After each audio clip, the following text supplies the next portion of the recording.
Question number 7, চলো দেখি question number 7 কি বলেছে। বলেছে কোন যৌগটিতে পেপটাইড বন্ধন উপস্থিত। একটু আগে আমি বলেছি তোমাদের যে C6H6 থাকলে CONH থাকলে CONH থাকলে হচ্ছে আমাদের পেপটাইড বন্ধন হয়। তো আমরা প্রত্যেকটা স্ট্রাকচার একটু এঁকে দেখি, আর কোনটা হচ্ছে আর কোনটা কেন হচ্ছে না সেটাও আমরা দেখব। প্রত্যেকটা স্ট্রাকচার আগে এঁকে নিচ্ছি, ঠিক আছে? তারপরে আমরা ডিটেইলে এটা বলবো। এটা কিন্তু খুব ভালো একটা কোয়েশ্চেন, কারণ অনেকেই এগুলো খুব ভুল করে, অথবা বুঝতে পারে না, অথবা না বুঝে করে দেয়, মানে এরকম, মানে মনেও রাখে, এরকমও হয় অনেক স্টুডেন্টকে আমি এটা দেখেছি করতে। সো তোমরা এটা ভালো করে করবে। আমি একদম প্রপার তোমাদের ট্রিক বলতে পারো বা অন্যভাবেও বলতে পারো, যে তোমাদেরকে শিখিয়ে দিচ্ছি। তো তার জন্য আমাদের সবার আগে প্রত্যেকটা স্ট্রাকচার তোমাদের কি করতে হবে, ডিটেলে আঁকতে হবে, যেমনভাবে আমি আঁকছি। বন্ধনগুলো এখানে তো দেখানো নেই, তোমাকে বন্ধনগুলো দেখাতে হবে, দেন তাহলে তুমি এই কোশ্চেনটার অ্যান্সার খুব সহজে করতে পারবে। আর যারা মানে ক্লিয়ার পিকচার দেখতে পাচ্ছ এগুলোর, তাদের এরকম আঁকার ডিটেলসে আঁকার প্রয়োজন নেই। কিন্তু যারা একটুখানি অসুবিধা হয় বুঝতে, তাদের জন্য আমি এই স্ট্রাকচারগুলো ডিটেলস আঁকলাম। অপশন এটা দেখো, অপশন এতে একটা CONH গ্রুপ তো ডেফিনেটলি আছে, কিন্তু একটা জিনিস তোমাদের বুঝতে হবে, CONH গ্রুপ থাকলেই যে সেটা পেপটাইড বন্ধন হবে এমন কোনো ব্যাপার নেই। কারণ পেপটাইড বন্ধনটা আমরা কি পড়েছি, পেপটাইড বন্ধন হচ্ছে দুটো অ্যামিনো অ্যাসিড মিলে, ঠিক আছে? দুটো অ্যামিনো অ্যাসিড মিলে, দুটো অ্যামিনো অ্যাসিড থেকে আমরা পেপটাইড বন্ধন পাই। তো এখানে যেটা পেয়েছি দেখো, এইদিকেও অ্যামিনো অ্যাসিড নেই, এইদিকেও অ্যামিনো অ্যাসিড নেই, ঠিক আছে? সো সেই কারণে এটা কিন্তু আমাদের উত্তর হবে না। ওকে, পরেরটার ক্ষেত্রেও দেখো, পরেরটার ক্ষেত্রে তো CONH গ্রুপটাই নেই, সো পরেরটা আমাকে দেখতেই হবে না, অপশন বি তো উত্তর হচ্ছেই না। সি এ দেখো, সিও CONH গ্রুপ নেই, সো সিটা আমাকে দেখতে হচ্ছে না। কিন্তু ডি এর মধ্যে CONH গ্রুপটা আছেই, সঙ্গে দেখো এই দিকেও একটা অ্যামিনো অ্যাসিডের গ্রুপ রয়েছে, এই দিকেও একটা অ্যামিনো অ্যাসিডের গ্রুপ রয়েছে। দেখো সবসময় মনে রাখবে যে দুটো অ্যামিনো অ্যাসিড দিয়ে কিন্তু পেপটাইড বন্ধন গঠন হয়। তাই পেপটাইড বন্ধন এটা কেমন ভাবে বন্ধনটা গঠন হয়েছে, NH2 CH2 COOH, আর এইটার H NH CH CH3 COOH, এটা মিলে এটা তৈরি হয়েছে। এই দেখো জলটা বেরিয়েছে, দেন এই দুটো থেকে তৈরি হচ্ছে, মানে একটা হচ্ছে, এটা হচ্ছে গ্লাইসিন আর এটা হচ্ছে অ্যালানিন। তো মনে না রাখলেও হবে নাম, কিন্তু আমাদের সবসময় দেখতে হবে দুদিকে যেন দুটো অ্যামাইনো অ্যাসিডের গ্রুপগুলো থেকে যায়, মানে একদিকে NH2 গ্রুপ আর এদের COOH। মোট কথা দুটো অ্যামিনো অ্যাসিড থেকে পেতে হবে পেপটাইড বন্ধনটা, তাহলে হবে সেটা আমাদের উত্তর। তার জন্য বাকিগুলোর ক্ষেত্রে দেখো এরকম কোনো কিছু নেই, তাই বাকিগুলো আমাদের উত্তর হয়নি। নেক্সট 7-এর অনুরূপটা দেখবো, অনুরূপেও আমরা কি কি আছে এঁকে নিই। 7-এর অনুরূপটা চলো দেখি, অনুরূপের মধ্যে কি কি আছে। প্রথমে অপশন এতে আছে CONH2 গ্রুপ। আচ্ছা, প্রত্যেকটা গ্রুপ লিখছে এবং সেই গ্রুপগুলোর নামটাও তোমাদেরকে বলছি, তাহলে তোমাদের বুঝতে আরো বেশি সুবিধা হবে। 7-এর মানে অনুরূপটা যেটা আছে সেটার অপশন এতে আছে CONH2। CONH-টাকে বলে হচ্ছে পেপটাইড। তো এখানে তো CONH নেই, CONH2 আছে, এটা একটা অ্যামাইড, পেপটাইড নয়, এটা একটা অ্যামাইড। আমরা পড়েছি এটা একটা প্রাইমারি অ্যামাইড, 1 ডিগ্রি অ্যামাইড, ঠিক আছে? সো তাই এটা উত্তর হয়নি। অপশন বি কি আছে, CONH CH3। দেখো এখানে CONH গ্রুপটা তো আছে, কিন্তু এই সাইডেও একটা কি আছে, CH3 গ্রুপ আছে। সো এই দিকটায় যে অ্যামিনো অ্যাসিড গ্রুপ নেই সেটা তো প্রমাণ হয়েই গেছে, এবং এটা একটা অ্যাসিড, এটা একটা অ্যামাইড মূলক, অ্যাসিড নয়, অ্যামাইড মূলক, ঠিক আছে? সো তার জন্য এটা আমাদের উত্তর হয়নি। কি বললাম, সবসময় দুটো দিকে দুটো অ্যামিনো অ্যাসিড থেকে আমাদের পেপটাইডটা তৈরি হতে হবে, যেটা এখানে নেই, তার জন্য এটা উত্তর হয়নি। সি কি বলেছে, CONH, এটা আমাদের উত্তর হতে পারে, কারণ এইদিকেও ধরে নিচ্ছে অ্যামিনো অ্যাসিড আছে, এদিকেও অ্যামিনো অ্যাসিড দিয়ে এটা তৈরি হচ্ছে। তবু অপশন ডিটা আমরা দেখে নেবো, ডিতে কি এর থেকেও বেটার কিছু আছে কিনা। CONH CH2 CH3 আছে, তো এইদিকে কি আছে, একটা অ্যালকিল গ্রুপ আছে, অ্যামিনো অ্যাসিডের গ্রুপটা কিন্তু নেই। CONH বন্ড আছে ঠিকই, বাট এখানে অ্যালকিল গ্রুপ আছে, তাই দুটো অ্যামিনো অ্যাসিড দিয়ে তো ডেফিনেটলি এটা তৈরি হয়নি, সো এটা উত্তর হবে না, তাই উত্তর হবে সি, ঠিক আছে? তাই সি হবে আমাদের সঠিক উত্তর। আগেরটা হয়েছিল ডি, এটা হলো সি, ঠিক আছে? নেক্সট পরের কোশ্চেন যাই, কোশ্চেন নাম্বার 8। স্তম্ভ মেলাও দিয়েছে। দেখো স্তম্ভ মেলাও যেটা দিয়েছে সেটার জন্য আমাদের কি জানতে হবে, স্ট্রাকচার জানতে হবে, স্ট্রাকচার। সো সবার ফার্স্টে যেটা আছে সেটা হচ্ছে অ্যাসপারজিন। সো চলো আমরা অ্যাসপারজিনের স্ট্রাকচারটা আঁকি, আর্টেরটা, ঠিক আছে? আমি আগে এই স্ট্রাকচারগুলোকে পরপর এই সাইডে এঁকে নিচ্ছি, কারণ স্ট্রাকচার না জানলে কিন্তু এগুলোর উত্তর করা যাবে না। NH2 CO CH2 CH NH2 COOH। এটা হচ্ছে আমাদের অ্যাসপারজিনের স্ট্রাকচার, ঠিক আছে, মানে এ যেটা আছে সেটা। নেক্সট বি এ কি আছে আমাদের? লাইসিন আছে, লাইসিন বা লিউসিন যেটাকে আমরা বলে থাকি সেটা আছে এখানে। তো চলো লাইসিনের স্ট্রাকচারটা আমরা আঁকি। এটা হয় হচ্ছে, দেখো প্রথমে সবসময় এই গ্রুপটা দিয়েই দেবে NH2, দেন এখানে হয় CH2, এখানে হয় CH, এখানে CH3, এখানেও CH3। এটা হচ্ছে লাইসিনের স্ট্রাকচার, ঠিক আছে। নেক্সট আমাদের পরের স্ট্রাকচারটা কি দিয়েছে সেটা আমাদের রাখতে হবে। চলো দেখি পরের স্ট্রাকচারটা আমাদের কি দিয়েছে। মেথিওনিন। চলো মেথিওনিন আঁকি আমরা। মেথিওনিন কি বলেছে? মেথিওনিনের স্ট্রাকচার হচ্ছে CH3S CH2 CH2 CH COOH, এটা তো থাকবেই, আর একটা NH2 গ্রুপ। দেখো এইগুলো তো ফিক্সড, আমাদের বাদিকের গুলো মুখস্থ করতে হবে, ঠিক আছে। তা অপশন এ একেরটা যেটা বলেছে, চলো দেখি একের সাথে কি যায়। তাহলে একের বলেছে এস যুক্ত অ্যামিনো অ্যাসিড, তাই তো। এস যুক্ত অ্যামিনো অ্যাসিডের সাথে কি যাচ্ছে আমাদের? দেখো এস, এটার মধ্যে এস রয়েছে, তো একের সাথে যাচ্ছে সি। দুইয়ের সাথে কি বলেছে? এটা একটা আম্লিক অ্যামিনো অ্যাসিড হতে হবে, ঠিক আছে। দুইয়ের সাথে কি বলছে? আম্লিক অ্যামিনো অ্যাসিড হতে হবে। দুইয়ের সাথে যাবে এ। অ্যাসপারজিন, মানে এটা অ্যাসপারজিন হচ্ছে একটা আম্লিক অ্যামিনো অ্যাসিড। অ্যাসপারজিন হচ্ছে একটা আম্লিক অ্যামিনো অ্যাসিড, তো সেই কারণে এটা হয়েছে আমাদের উত্তর। তিনেরটা কি হবে তাহলে? তিন অবভিয়াসলি পড়ে আছে, যেটা বি। কি বলেছে? এটা একটা ক্ষারীয় অ্যামিনো অ্যাসিড। লাইসিন হচ্ছে ক্ষারীয় অ্যামিনো অ্যাসিড, ওকে। তার জন্য এটা হবে আমাদের উত্তর। তাহলে কোন অপশানটা ঠিক হলো সেটা আমরা একটু দেখে নেব। চলো দেখি কোন অপশানটা ঠিক হলো। অপশান এ, একের সাথে সি, এ নেই, একের সাথে বি, বি আছে, দুইয়ের সাথে বি না, ডি হচ্ছে আমাদের সঠিক উত্তর। ডি হচ্ছে আমাদের সঠিক উত্তর, ঠিক আছে। দেখো ভালো করে।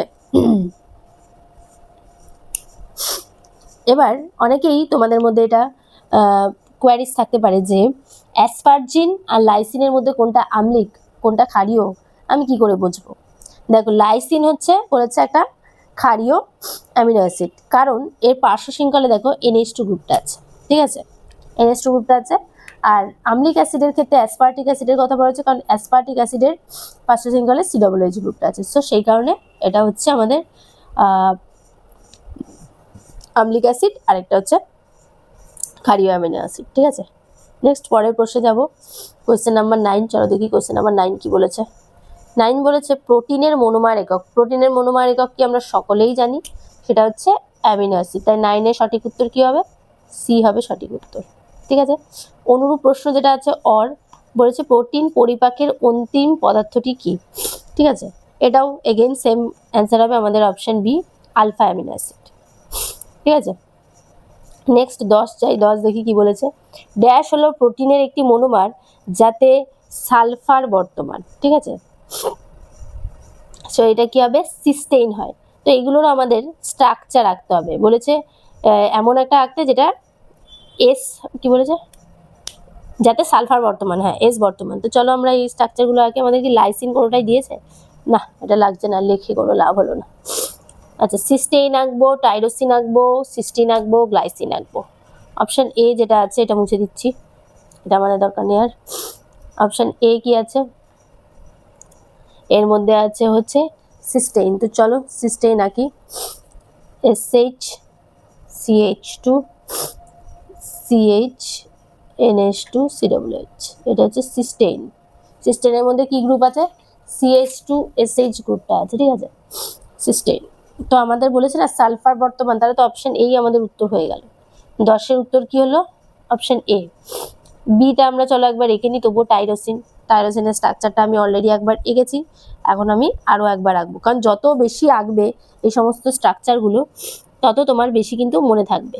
এছাড়া আর কোনো অপশান নেই, লিখে লিখে প্রচুর বার করে লিখে লিখে কিন্তু এই স্ট্রাকচারগুলো মনে রাখতে হবে, নাহলে কিন্তু এই স্ট্রাকচারগুলো মনে রাখতে পারবে না। তো বি আমাদের দেখো কোনো এস নেই, তাই উত্তর হয়নি। সি কি বলেছে আমাদের? 16 বলেছে, 16। তো চলো আঁকি। COOH হয়, 16 এর মধ্যে হচ্ছে COOH হয়, এটা একটা বড় structure, CH NH2 CH2 S S CH2 CH NH2 COOH। ঠিক আছে বাবা, COOH তো বোঝাই যাচ্ছে না। দেখো বলেছে একটি সালফার বর্তমান, তো একটি সালফার তো এটার মধ্যে ছিল, এটার মধ্যে কটা সালফার আছে? 2টো সালফার, তাই এটা উত্তর হয়নি। ঠিক আছে। ডি কি বলেছে? গ্লাইসিন। গ্লাইসিনের স্ট্রাকচার তো আশা করি সবাই পারে, ওটাই সবচেয়ে সহজ স্ট্রাকচার। গ্লাইসিনের থেকে সহজ স্ট্রাকচার মনে হয় আর নেই, তাই তো? এগ্রি করছে আশা করি সবাই। গ্লাইসিন তো উত্তর হচ্ছেই না। নেক্সট 11টা যাই। অ্যাসকর্বিক অ্যাসিড হলো ভিটামিন ড্যাশ। এগুলো খুব মানে কি বলে, ক্লাস 9-এ আই থিঙ্ক লাইফ সায়েন্সে তোমরা এগুলো পড়েছো আই থিঙ্ক, যে এগুলো তাই জন্য খুব একটা কঠিন কিছু কারোর কাছেই মনে হবে না। এগুলো হচ্ছে সবচাইতে সহজ প্রশ্ন, আর এগুলো আমার বলারও কোনো প্রয়োজন নেই, তবুও একটু বলে দিচ্ছি। অ্যাসকর্বিক অ্যাসিড হচ্ছে ভিটামিন সি, সো বি হচ্ছে আমাদের সঠিক উত্তর। অরে আছে ভিটামিন সি এর রাসায়নিক নাম অ্যাসকর্বিক অ্যাসিড, মানে সি হবে আমাদের উত্তর। নেক্সট 12তে যাই। 12 কি বলেছে? পার্নিসাস অ্যানিমিয়া কোন ভিটামিন জনিত রোগের জন্য হয়? কোথায় গেল? হ্যাঁ, এটা হয় হচ্ছে ভিটামিন B12 এর জন্য হয়। ঠিক আছে, B12 কোন অপশানে আছে? কোন অভাবজনিত? অপশান সি এ। এগুলো তোমাদের মনে রাখতে হবে। অরে কি আছে? অরে আছে যে নিম্নোক্ত কোনটি একটি জলে দ্রাব্য ভিটামিন যার অভাবে মানব দেহে রক্তাল্পতা দেখা যায়? এটাও হবে আমাদের সঠিক উত্তর, সি, B12। তো সি হচ্ছে আমাদের সঠিক উত্তর। নেক্সট কোয়েশ্চেন নাম্বার 13তে যাই। চলো দেখি 13 কি বলেছে। 13 বলেছে প্রদত্ত কোন অ্যাসিডটি একটি ভিটামিন? ঠিক আছে, প্রদত্ত কোন অ্যাসিড একটি ভিটামিন? কোথায় গেল কোয়েশ্চেনটা? অপশানগুলো কোথায় গেল? 13 আমাদের সঠিক উত্তর হচ্ছে ascorbic acid, option B, ascorbic acid. বাবা, চোখের জন্য আমি স্পষ্টভাবে সব দেখতে পাচ্ছি না, গুলিয়ে যাচ্ছে। অ্যাসপার্টিক, অ্যাসকর্বিক, বি হচ্ছে আমাদের সঠিক উত্তর। কোন অ্যাসিডটি একটি ভিটামিন? সেটা হচ্ছে অ্যাসকর্বিক অ্যাসিড। নেক্সট পরের কোশ্চেনে যাই। Question number 14। চলো দেখি কোশ্চেন নাম্বার 14 কি বলেছে। বলছে নিম্নোক্ত কোন বি গ্রুপযুক্ত ভিটামিনটি মানব দেহে সঞ্চয় করে রাখা হয়? এটা তো সবাই আমরা জানি, ভিটামিন B12। তো আমাদের উত্তর হচ্ছে, আবার হারিয়ে গেল, বি ঠিকই দিয়েছি, বিটা হচ্ছে আমাদের সঠিক উত্তর। নেক্সট 15তে যাই। নিচের কোনটি একটি অপরিহার্য অ্যামিনো অ্যাসিড নয়? এটা হচ্ছে অপশান ডি হবে, অপরিহার্য অ্যামিনো অ্যাসিড নয়, অ্যালানিন হয়। নেক্সট 16তে যাই। 16 কি হবে? ভিটামিন ডি মানব দেহে সঞ্চয় করে রাখা হয়। কোয়েশ্চেন নাম্বার 16 হচ্ছে এটা ট্রু। ভিটামিন কোথায় গেল? ভিটামিন ডি মানব দেহে সঞ্চয় করে রাখা হয়, এটা ট্রু। অপশন বি বলেছে কারণ হচ্ছে ভিটামিন ডি চর্বিতে দ্রাব্য ভিটামিন, এটাও ট্রু। তো অপশন এ হবে আমাদের সঠিক উত্তর, যে এ ও বি মানে এ ও আর উভয় সঠিক, এবং আর হলো এর সঠিক ব্যাখ্যা। নেক্সট পরের কোশ্চেন যাই। কোশ্চেন নাম্বার 17 কি বলেছে চলো দেখি। 17 বলছে জমাট বাঁধা রক্তকে দ্রবীভূত করতে নিম্নোক্ত কোন এনজাইমটি সাহায্য করে? এটা উত্তর হবে আমাদের অপশন বি, স্ট্রেপ্টোকাইনোজ। ঠিক আছে, স্ট্রেপ্টোকাইনেজ। নেক্সট 18টায় যাই। 18 কি বলেছে চলো দেখি। গাজরে উপস্থিত ক্যারোটিন মানব দেহে ভিটামিন ড্যাশে পরিণত হয়, ভিটামিন এ তে পরিণত হয়। সো সি হচ্ছে আমাদের সঠিক উত্তর। নেক্সট 19 বলেছে জুইটার আয়ন হলো। কোয়েশ্চেন নাম্বার কততে আমি জুইটার আয়নটা এক্সপ্লেন করেছি বলে দিচ্ছি। কোয়েশ্চেন নাম্বার 1, কোয়েশ্চেন নাম্বার 1-এ ডিটেলসে জুইটার আয়ন বলেছি। এটা হচ্ছে একটা কি হবে, তড়িৎ প্রশম আয়ন। তার কারণ কি? ধরো আমি এটাই দেখাচ্ছি, গ্লাইসিনটাই দেখাচ্ছি সবচেয়ে সহজ যেটা, এটা তো ঠিক আছে। তাহলে এটার ক্ষেত্রে কি হবে, একটা CH2 নেব, আর এইখানে কি এই হাইড্রোজেনটা কি করবে, নাইট্রোজেনের লোন পেয়ার দিয়ে অ্যাটাক হবে, তার মানে এটা হবে NH3+, আর এটা হবে COO মাইনাস। তড়িৎ প্রশম কেন বলছি, একটা পজিটিভ চার্জ এবং একটা নেগেটিভ চার্জ আছে, এরা একে অপরকে প্রশমিত করে, আগে স্ট্রাকচারটাতেও ফিরে আসতে পারে, তার জন্য এটাকে বলা হয় তড়িৎ প্রশম আয়ন। মানে শুধুমাত্র ক্যাটায়ন আছে এমনটা নয়, শুধুমাত্র অ্যানায়ন আছে এমনটা নয়। বাকি অপশনগুলো দেখো না, বি বলেছে শুধুমাত্র ক্যাটায়ন আছে, ঠিক আছে, বি বলেছে শুধুমাত্র ক্যাটায়ন আছে, সেটা তো নয়। সি বলেছে শুধুমাত্র অ্যানায়ন আছে, সেটাও নয়। অপশন ডি বলেছে মুক্তমূলক, সেটা তো একদমই নয়। কিন্তু অপশন এতে বলেছে তড়িৎ প্রশম আয়ন, মানে একটা ক্যাটায়নও আছে আবার একটা অ্যানায়নও আছে, ঠিক আছে, তার জন্য আমাদের সঠিক উত্তর হচ্ছে এ। নেক্সট পরের পেজে চলে যাব, এই পেজ তো কমপ্লিট। পরের পেজটা চলো দেখি কি বলেছে। 20 নাম্বার কোয়েশ্চেনে যাব। চলো পেজ নাম্বারটা একটু চেঞ্জ করে দিই আমরা, 359 হবে, ঠিক আছে। 20 নাম্বার কোয়েশ্চেনে চলে যাই, কি বলেছে চলো দেখি। গ্লাইসিনের সমতড়িৎ বিন্দুর মান 6.7, ঠিক আছে। গ্লাইসিন নিয়েছে, গ্লাইসিনের স্ট্রাকচারটা আঁকি আমরা, একটু আগে এঁকেছিলাম। গ্লাইসিন নেওয়া হয়েছে, এটা হচ্ছে গ্লাইসিনের স্ট্রাকচার। এর সমতড়িৎ বিন্দুর মান হচ্ছে, সমতড়িৎ বিন্দুর মান হচ্ছে 6.7, ওকে। আর পিএইচ বলে দিয়েছে 5.2। তাহলে কোনটি গ্লাইসিনের গঠন হবে? অপশন এ যেটা দিয়েছে সেটা হচ্ছে এটা, মানে জুইটার আয়নিক ফর্মে যেটা আছে, ঠিক আছে, জুইটার আয়নিক ফর্মে আছে। প্রতিটা অপশন আমরা লিখবো। আরেকটা আছে NH3+ CH2COOH, এই ফর্মে আছে, মানে আম্লিক ফর্মে আছে। অপশন সি যেটা আছে সেটা হচ্ছে নর্মাল, এটাই এই স্ট্রাকচারটা দেওয়া আছে, ঠিক আছে, CH2COOH। অপশন ডি কি আছে, অ্যানায়নিক ফর্মে আছে, CH2COO-। এবার পিএইচ এর ভ্যালু কত বলেছে দেখো, 5.2 বলেছে। যেহেতু পিএইচ এর ভ্যালু 5.2 বলেছে, যেটা হচ্ছে আমাদের 7-এর থেকে কম, সো এটা কি হবে, আম্লিক হবে। তার মানে আমাদের কোয়েশ্চেন নাম্বার 20 সঠিক উত্তর কি হবে, অপশন বি হবে আমাদের সঠিক উত্তর, ঠিক আছে, যে এটা কি হবে, সমতড়িৎ বিন্দুর গ্লাইসিনের গঠন হবে অপশন বি, আম্লিক, ঠিক আছে। এখন দেখবে পিএইচ এর মানটা পিআই এর থেকে কম হবে, ঠিক আছে, তখন সেটা ক্যাটায়ন রূপে থাকবে, ক্যাটায়ন রূপে অবস্থান করে। তো এখানে তো সেটাই আছে, তার জন্য আমাদের উত্তর কি হয়েছিল, বি হয়েছিল, ঠিক আছে। অথবা তোমরা যেমন এটা মনে রাখো, বাট সব জায়গায় এটা অ্যাপ্লিকেবল হবে না। বেশিরভাগ জায়গায় দেখবে যে তোমাদের যদি 7-এর কম থাকে জেনারেলি, তো সেটা ক্যাটায়ন রূপেই থাকবে, আম্লিক রূপেই থাকবে, তো সের জন্য বি অপশন করতে পারো। যদি কখনো মনে হয় যে ভুলে যাচ্ছ, বাট এটা হচ্ছে অরিজিনাল রিজন, যে পিএইচটা কি হবে, পিআই এর থেকে কম হবে, ঠিক আছে। অনুরূপ প্রশ্নে সমতড়িৎ বিন্দুতে, মানে এইটাতে সমতড়িৎ বিন্দুতে গ্লাইসিনের গঠনটা কি হবে, সমতড়িৎ বিন্দুতে গ্লাইসিনের গঠন কোনটা হবে, আমাদের সঠিক উত্তর কি কি অপশন আছে তার আগে সেটা দেখতে হবে আমাদের। চলো দেখি কি কি অপশন আছে। আচ্ছা, এটা দিয়েছে অপশন এ, চলো আমরা অপশনগুলো চেঞ্জ করে দিই, এই 4টে স্ট্রাকচারই দিয়েছে। অপশন এ দিয়েছে এটা, আর অপশন বি, এটা হচ্ছে অপশন ডি, এটা হচ্ছে অপশন সি, আর অপশন বি হচ্ছে এটা, যেটা আমি মুছে দিয়েছি এরকম, ঠিক আছে। সমতড়িৎ বিন্দুর কথা যদি জানতে চাই তখন কি হবে, সেটা কোনো দিকেই কিন্তু গমন করবে না। সমতড়িৎ বিন্দুতে যদি জানতে চাই তাহলে তখন সেটা কি হবে, প্রশম রূপে থাকবে, ঠিক আছে, প্রশম রূপে থাকবে। গ্লাইসিনের ভ্যালু জেনারেলি 6 থেকে 7-এর মধ্যেই হয়, সো সেটা হচ্ছে সমতড়িৎ বিন্দুর মান আর কি 6 থেকে 7-এর মধ্যেই হয়, তো সেটা সবসময় তড়িৎ প্রশম রূপে থাকবে। আর যদি দেখো যে ভ্যালু চলে যাচ্ছে 3 to 5.4 পিআই এর ভ্যালু, মানে সমতড়িৎ বিন্দুটাই কিন্তু পিআই বাই দেবে। এটা হলো আইসো ইলেকট্রিক পয়েন্ট, এটাকে বলে আইসো ইলেকট্রিক পয়েন্ট, ঠিক আছে, সেই জন্যই বলা হয় পিআই, আইসো ইলেকট্রিক পয়েন্ট। যদি এটা 3 to 5.4 এর মধ্যে থাকে তখন আবার হচ্ছে আম্লিক হয়।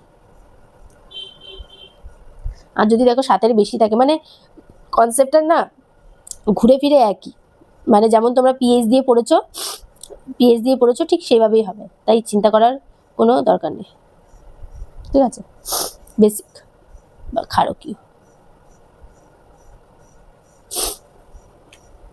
ঠিক আছে। তাই জন্য আমাদের সঠিক উত্তর কি হবে, অপশন ডি হবে আমাদের সঠিক উত্তর। যেহেতু এটা 6.7 আছে, ঠিক আছে, 6.7 আছে, তাই জন্য এটা হবে তড়িৎ প্রশম।